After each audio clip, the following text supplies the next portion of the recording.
Les nouvelles à l'Est sont extrêmement inquiétantes. Ce sont ces 125 000 hommes qui sont massés à la frontière de l'Ukraine. Il y a aussi des exercices de la Russie dans la Baltique qui doivent faire lever l'oreille, mais surtout 125 000 hommes à la frontière de l'Ukraine. Pourquoi faire ? On va d'abord écouter Vladimir Poutine qui prétend que c'est l'Ouest qui continue à le provoquer, et on va voir ce que représente cette masse de soldats russes à la frontière. Regardez. C'est mauvais parce que c'est une attitude malhonnête. Je ne vais pas rentrer dans des questions politiques maintenant, mais nous n'avons pas organisé le coup d'État en Ukraine, vous le savez. On nous a toujours dit qu'il fallait la démocratie, des élections, et puis il y a eu un coup d'État. Et tout s'est passé comme prévu, et cela a été sanglant. Et ils ont continué à détruire le Donbass et ainsi de suite. Vous nous avez forcés à faire ce que nous faisons maintenant, tout en essayant de nous rendre coupables. Et voici les toutes dernières nouvelles de la soirée. Elles sont très marquantes. C'est le Washington Post qui le révèle, et c'est peut-être un des signes les plus inquiétants d'une poussée de la Russie vers l'Ouest depuis 2022. 125 000 hommes. Rappelez-vous les chiffres de février 2022. C'était 150 000 hommes que la Russie avait massés aux portes de l'Ukraine. Et c'est maintenant 125 000. Et rappelez-vous ce qui se passait en 2022. On disait...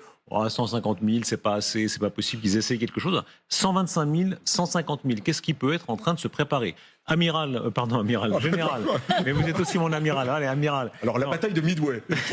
Non, Général Richoux, merci beaucoup d'être là. Samantha Bendern à la Poédie. Merci à Richard Verly de nous rejoindre. Bonsoir. Merci beaucoup, c'est un plaisir.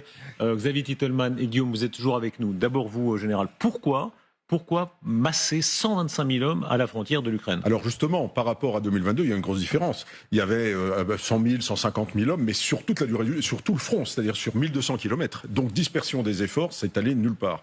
Là, c'est une concentration des efforts de 125 000 hommes sur un point particulier du front. Donc ça, c'est particulièrement inquiétant. Lisons ce que dit le Washington Post. La Russie devrait lancer une offensive majeure cet été contre la région de Donetsk, à l'est de l'Ukraine, qu'elle tente de conquérir depuis le début de la guerre, et continue ses responsabilités militaires cités par le Washington Post. Les attaques de moindre ampleur sont attendues aux frontières des régions de Soumy, de Kharkiv. Persuadé que le temps joue en sa faveur, Poutine a déployé plus de 125 000 soldats à ses frontières. Xavier. C'est une masse de manœuvres.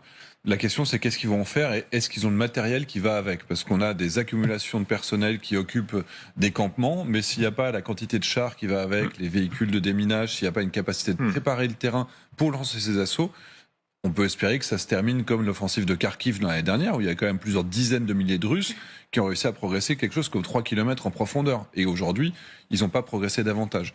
Donc vraiment, c'est question de profondeur stratégique et également de savoir quelle est la réserve ukrainienne en face. Les Ukrainiens, ils donnent l'impression d'avoir une masse de manœuvre et surtout, ils n'ont plus un déficit d'obus comme par le passé et ils ont aussi une capacité de brouiller les bombes planantes. Et donc, les avantages